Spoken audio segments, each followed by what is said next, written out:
যাচ্ছি, হুমায়ুন কবির যখন বাবরি মসজিদ করব বলেছিল, নেটে আমার নাম ধরে চাইবে, সর্বপ্রথম ওর বিরুদ্ধে বক্তব্য দিয়েছিলাম এই বাংলার মাটিতে, তার নাম কারিমুল্লাহ জাহাবি।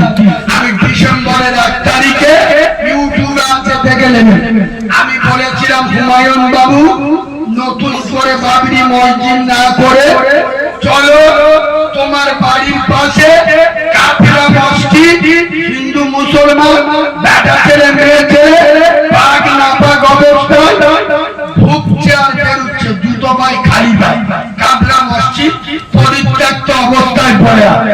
চলো তুমি কিরাম মুসলিম দরদি, চলো কাফেলা মসজিদে নামাজ চালু করি।